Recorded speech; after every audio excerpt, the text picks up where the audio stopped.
All right, let's see if we can get you some answers in as far as the dimensions of the crisis and what the causes are. Let's speak now to Carin Bosman from Sustainable Solutions, who is a water and environmental governance and management advisor, also senior fellow of the Water Institute of Southern Africa. Good afternoon to you, Carin, and thank you for your time. Firstly, I guess we as a channel and a news organization are clear that what we're dealing with is a crisis, hence our focus there, national water crisis. But perhaps we have it wrong. In your own assessment, is it a crisis at this point? For the people living without water, who's going 8 days without water, it is an absolute crisis. But I think that for the government to say, oh, we have a crisis, as if it is some kind of a natural phenomenon like the floods we just had now in Kruger, and therefore we were not prepared to deal with it, that is a very wrong way for them to respond. So I'm careful to use the word crisis because that gives the government who's accountable and responsibility it is to have planned and made provision to avoid this problem for the people, a way out of trying to shift, responsibility. And that's exactly the fault that we're making is we have residents and businesses who are dealing with a crisis that has been caused by years and years of mismanagement and poor decision making on both a local but also a national government level. And that has culminated in people not having water in their taps, which in turn affect the dignity of the people. So for the people who don't have water in their taps, yes, it's a crisis. For government, this is poor planning. Yeah, that's an important distinction. This is poor management. That's an important distinction that you make there, Carin, because if I hear you correctly, you have situations that are caused by natural phenomena, the drought in parts of the Western Cape leading to the problems that we see, albeit some of it is attributed to the human element, which then leads to a situation like we have to the north and the east of the country, where it's a case of water everywhere, but not a drop to drink. So what's your best explanation of why we are continuing to see more water interruptions in various parts of the country? There's different types of drought that clever people distinguish between, and the two ones the one that we know as a drought is typically a meteorological drought where it just doesn't rain, and we suffer lower rainfall, lower flow in our rivers, less water availability, like currently being experienced in the Eastern Cape, and because it's the end of the dry season also in some parts of the Western Cape. Now, that is a meteorological drought.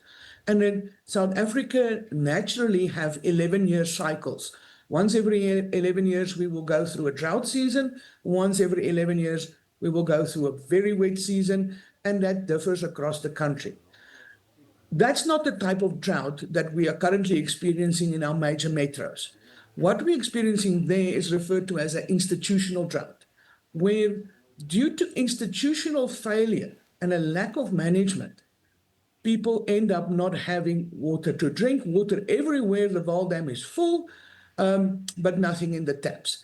And the institutional drought is as a direct result of institutional management failure and poor decision-making, not just from a technical perspective, but especially from a financial budget allocation perspective.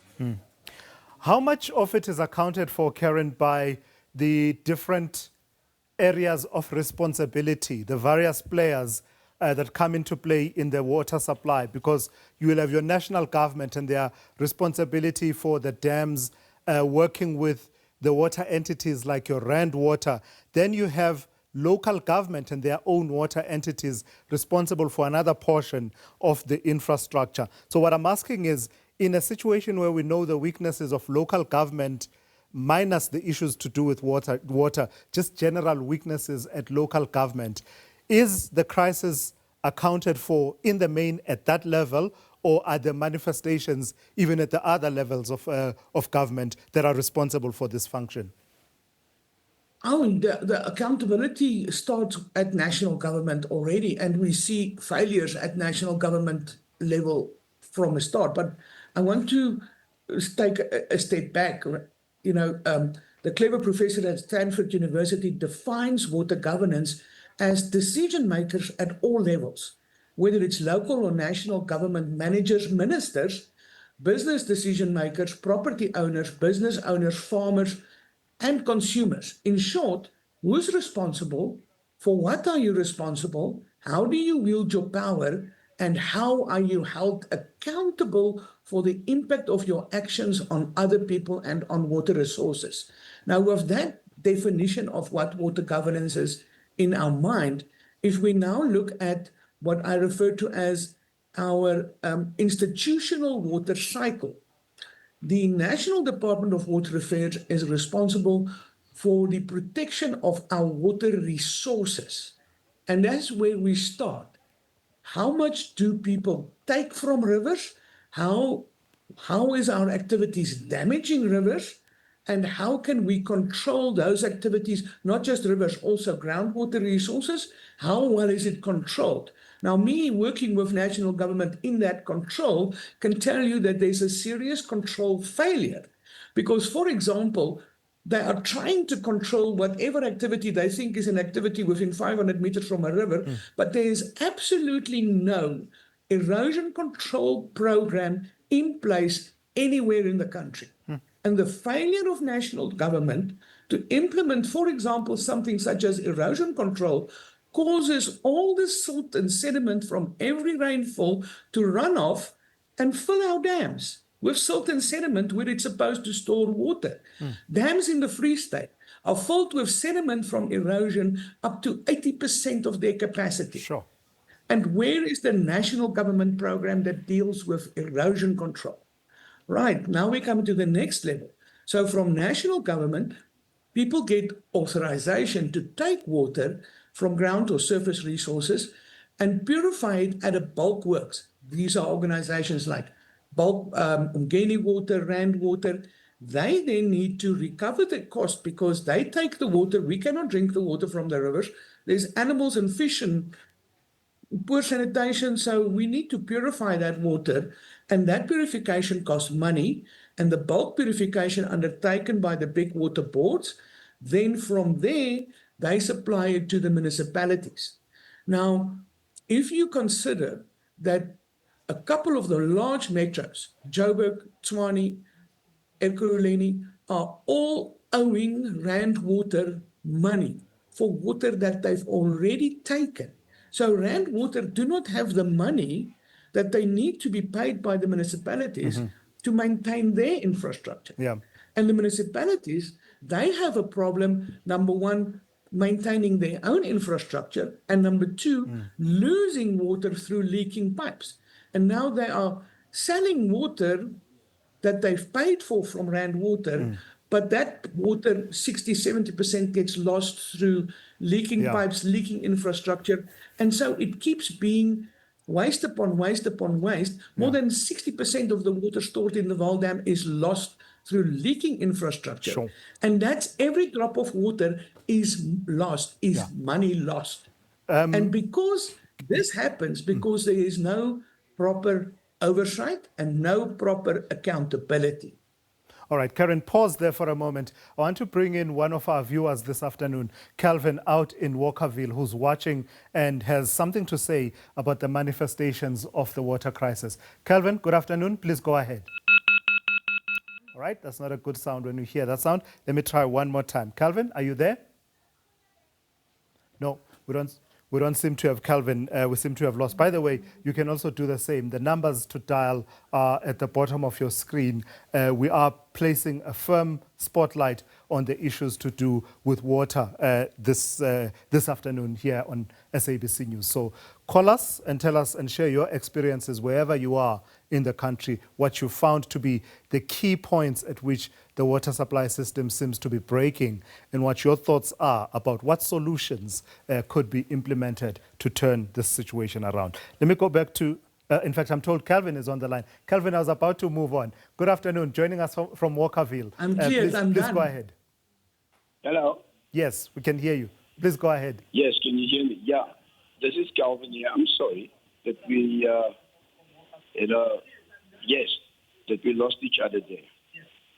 Sure, Oh, we've you got can you hear now. me? We've Yes. got you now. Please You know- go ahead. Yeah. You know, this water crisis that we are always complaining about and that. But the thing is, why have we always got the wrong people in place and complain afterwards? It doesn't make sense for us. I really don't know what kind of a people are we. Why can't we just exchange those people, get the right people that can do the job? Don't you think so? Gotcha. I hear you 100%. Calvin, at what level do you believe we have the wrong people? Is it at the political level? Because that matters, because it determines who gets to be in the positions that employ the technical people to manage our water infrastructure. So is it at the political level or at the management level or at the technical level? Well, sir, I think it's both. It's political, and we can always hear and see that the water mafia is very, very drastically so busy with the poor people. Really, it's actually a shame. Yeah. People pay their water, they pay for service delivery and everything, but they can't get anything out of it. I mean, to go for water without water for at least a month or 8 days, it's too much, really. Don't you think so, sir? It absolutely is, Calvin. Thank you for calling in. That's Calvin out in Walkerville in Gauteng.